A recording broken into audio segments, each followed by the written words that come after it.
We will have a break before the final PXG vs Barca Munich match, as the third round robin matches conclude, with Barca winning with Hiyori and Isagi's super goal, and Rin scoring a hat-trick. Unlike the other breaks, this one will potentially last longer.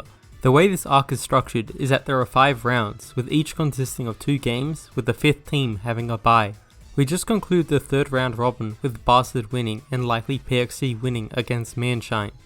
So Barca Munich still haven't had their bye, and since there are only 2 rounds remaining, we will have Barca's bye in the 4th round, with the final round being the match between the 2 undefeated teams, being PXG and Barca Munich.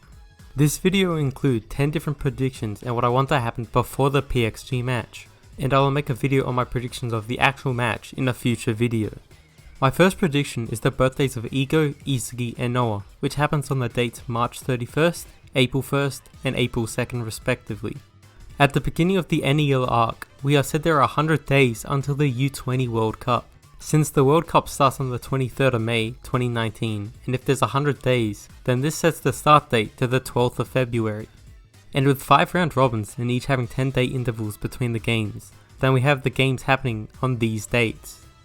So, if Barca Munich vs PXG happens on the 3rd of April, then that would mean that both Isagi and Noah will have their birthdays the 2 days right before their final match. I know that they haven't mentioned or celebrated any birthdays in the story so far, but I'm hoping that we get a fluff chapter right before the big match against PXG, where they eat cake and celebrate Isagi as the main protagonist.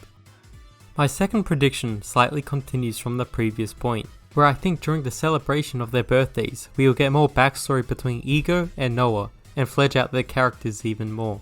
We may see more Igo lore drop, like what happened to him when he was a pro, especially since neither football fans like Isagi, who are obsessed with Noah as a child, or Tokumitsu, who's a pro fanatic, seem familiar with Igo coming into Blue Lock, but pros like Snuffy and Noah both recognize Igo and his past. We did have the previous Intermittent, where Noah talks about Igo as a past rival, and so hopefully we get more from Noah as a character before the final PXG game. That being said, it doesn't have to revolve around their birthdays, but this break gives an opportunity where Isagi and Noah can communicate casually, as this will be the final break for Noah to mentor and coach Isagi before the final game. My third prediction is who will play in the upcoming matches. In every match so far, the teams have consistently added more characters over time, and it's a trend that all 5 NEL teams are getting hijacked by the Blue Lock players. We see Bastard go from Isagi and Kunigami, adding Yuki and Gargamaru in the second match against Manshine, and then Raichi and Hiyori in the third match against Ubers. We see Ubers have Ayu and Aiku in the first game, adding Barou and Nico in the second match, and in the third match, although he didn't do anything, Fukaku was added to the roster. This is a noticeable trend, and a reason why I believe all 46 Blue Lock players will get to play at least one match, including the fodder characters, and get salaries where even the players who don't make the final roster will continue playing football across different clubs, which leads to 3 different games played before the final round. In the PXG vs Manshine match, I believe that Sentetsu, who has the fastest acceleration and history with both Ryo and Nagi, and Tokumitsu, the stamina freak, with the strongest core, will get subbed on for PXG. They are the most notable characters besides the main trio of PXG, and since neither played in the U20 match, I think they'll shine in their matches. As for Manshine, we do know that Neo played, but I think that both Saramadara and Wanama also played in the match, as they were background characters usually partnered with Neo on the bench. However, it could have been Neo introduced now, with the other 2 added in a future match. As for the result, I initially expected Shido scoring 2 and Rin 1, so they tie in goals. But since the latest chapter showed Rin scoring a hat-trick, that means we know who scored in the match, including Chigiri. Now the other 2 sets of characters for the round 4 games, I'll explain my other predictions, as they focus more on the games. Since Barca Munich have a bye in the 4th round, that means there are 20 days until their next match, and physically can watch both the matches in the 4th round. So we can have a glimpse of these games. And before you say it will take too long, I want to say I predict it will be similar to the 3rd selection, with short chapters and skip to the end result, which I'll guess will be around 3 to 5 chapters max. The first match I'm going to guess is the Ubers vs Manshine match. This will be Ubers' final game, and so I'm expecting the Ubers to sub in all the Blue Lock players, with Drago and Lorenzo being the only original members. As for Manshine, I think there's 2 options. If Neo was added with Saramadara and Wanama in their second match, then I think Nishioka and Hiraki would get subbed in this round. Otherwise, I think Saramadara and Wanama will be the only ones added into the game then. What I want from this match is for Rio and Nagi to struggle, as their downfall has been hinted in the Manshine match. And I want Barou to be the one to reignite Nagi from his slump, as I believe Nagi and Rio also struggled in the PXG match, and their awakening can happen now. I want Chigiri to score on screen, and I think it's very important that Kunigami watches him here. Chigiri at the beginning of the Manshine match told Kunigami he would awaken his hero ego, but as we saw from the match, he didn't have much influence on Kunigami's character yet. What we also know is that Kunigami struggled in the Ubers match, as he couldn't steal a goal or score, and so Chigiri scoring against the team he struggled against may spark his dormant hero ego, as Chigiri does wake him up like he said he would. Another thing I want is for Chigiri to score off Wanama's assist. I know people hate him, but he generally seemed fast and a strong duo in the first selection, and I could see him working well with Chigiri like he did with his brother. And since we know that Wanama said they get to play with each other again, I'd like to see them score together, especially since Wanama likely won't make the final roster, and could be the last time we actually see him play, as well as a good way to end his character, as he reconciles with Chigiri. I want Nishioka to finally play, especially before the U20 World Cup, and so I want a chapter where he at least touches the ball. However, knowing how much of a meme he is, and how hidden he has been on Manshine and the story, I think the author may just have him play in the final Manshine match against Barca, to continue his trend of blue balling the readers into thinking he's relevant. As for the result, I think that it will be a 3-2 either way.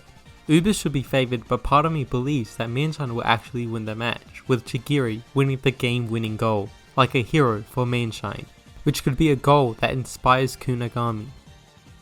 I believe that Nagi will score the second goal and rejuvenate a new ego against Barou, who acts as his second rival throughout the story.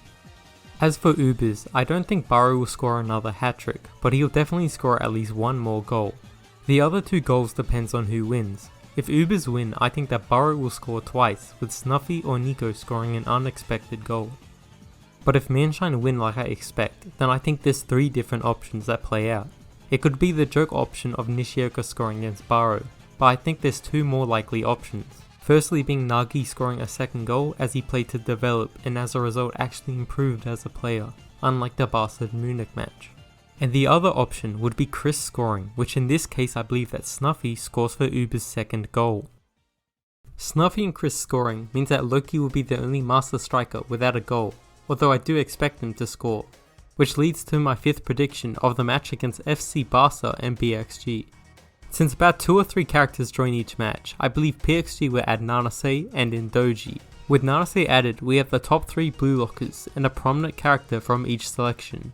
With Indoji, I'm biased and hopeful that his character will just end up being Kyora's rival, while being Nanase's teammate as well.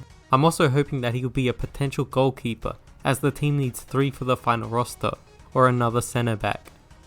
I think Barca's remaining players will be split in 2, the West U20 players and the original blue lockers, including Haiji, Himazu and Sakura.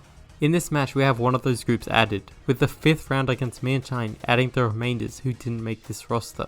Personally, I'm hoping for the blue lockers to make it.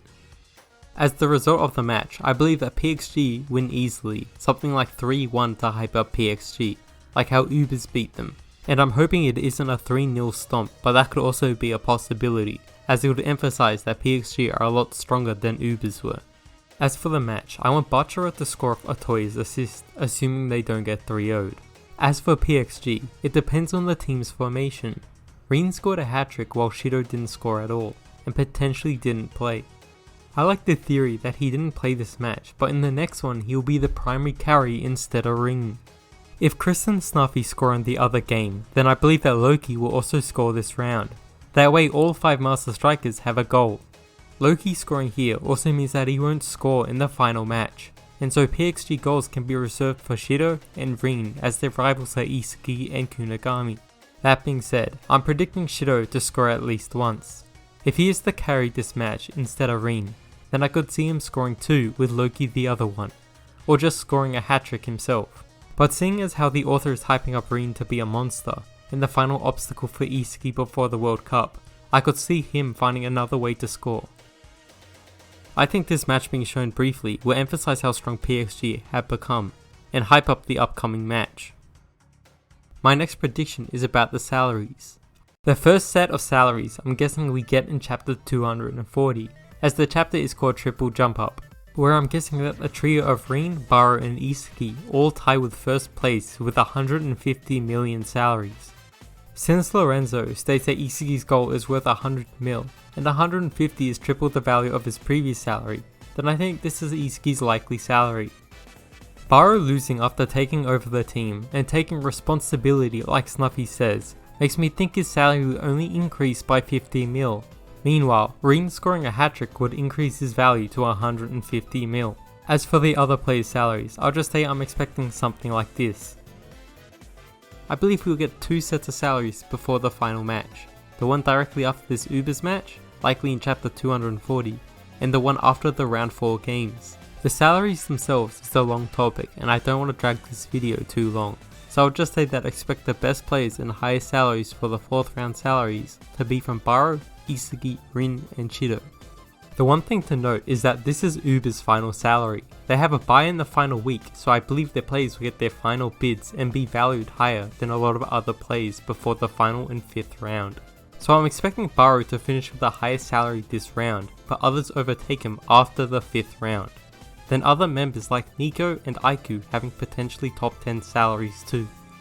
I will make a separate video about the 4th round salaries, since by the time this is out the 3rd round may be already out. Kunigami's past and future is my next prediction.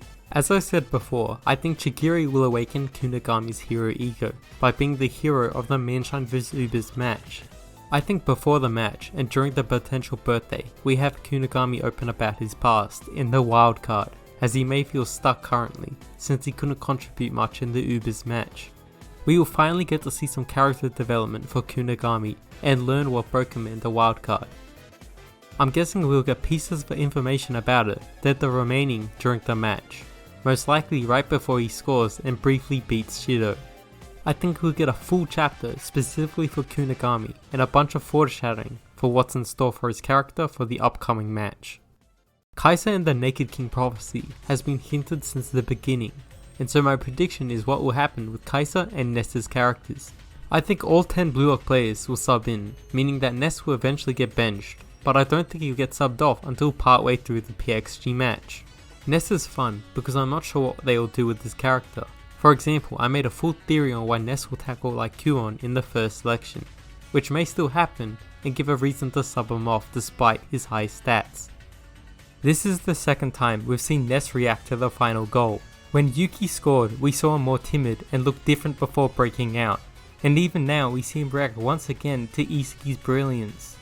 Maybe his awakening will be hinted and tries to think by himself going against Kaiser's orders, and tries to recreate Hiyori's past with Kaiser, but fail, or maybe he just ends up assisting Isagi. All I know is that whatever's in store for Ness will be exciting. Ness and Kaiser are in an unhealthy relationship, and I could see Ness finally crack by Kaiser's constant harassment. We may see his jealousy and potential betrayal, and foreshadow for his fate before the match, which I'm still expecting to get subbed out for the final Blue Lock player being Igaguri. Meanwhile, Kaiser will always be on the team up until Isagi scores the final goal. This is likely the first time he has lost, and his glass ego may be broken. I think we'll get more depth into why Ness is so attached to Kaiser in their backstory before the match, and most importantly, hints to whether we get Ness and Kaiser's complete downfall, or their awakening. Alternatively, if we don't see Kaiser's backstory in this break, I'll guess that we see it right before Isagi scores the final goal, but I'm still expecting something from Ness before the match. That being said, I'm keen to see what's in store for both characters. My penultimate prediction and other backstory I think we will get is from Kiora. So far we've gotten Yukimiya's backstory before the Manshine match, Hiyori's backstory before the Ubers match, and so I think we'll get another player developed before the PXG match, and that will be Kiora. He has been hyped up in the spin-off manga and even was meant to play instead of Hiyori in the Ubers match. I'm expecting to see more of his personality and his character beforehand, even if we know some things from his character profile, including him enjoying getting provoked, which may come into play since Isagi prevented him from playing. Since it's the final game, it's already pretty stacked in character development, so I'm curious on how much focus and backstory depth he will get. Since he dislikes atrophy and is named Kira meaning thin silk, it may hint towards him having a weak body or his backstory relating to it. If I had to guess, maybe playing soccer and training reduces his body withering away or rusting like a blade. Noah did promise he will play, and so I'm expecting something before he gets subbed in. My final prediction is a quick one, and that is Ikaguri's fate. Chapter 241 is called Pickled Radish and Natto, which also refers to Ikaguri's and Isagi's original meals in the first selection. I'm a firm believer that Ikaguri will get the 23rd highest bid overall, and will play in the upcoming PXG match, which I've made a full video on previously. We already know he had special training to attend to, and was improving his militia foul, and so it's a Chekhov gun for Ikaguri, and next chapter may hint to him developing a new weapon too. The author wouldn't constantly show him train and improve if he wasn't going to use them in the final game. And so I think what will happen in this chapter is Ikaguri will talk with either Noah or Isagi on how to improve before the final match in 20 days. And although I don't think he will be a starter, he will eventually get subbed in later in the match. What I'm hoping is that the first half of the chapter will be Isagi and Ikaguri talking, and maybe mention how he doesn't want to go back to his temple, especially since if he doesn't play in the final game, he won't get a final salary, and his football career may be over. Then in the second half of the chapter, I'm hoping for a Team Z reunion, with the remaining survivors bonding again, as last time it was just the Egoist 4. With that being said, thanks for watching, Buddha be praised, and have a good day.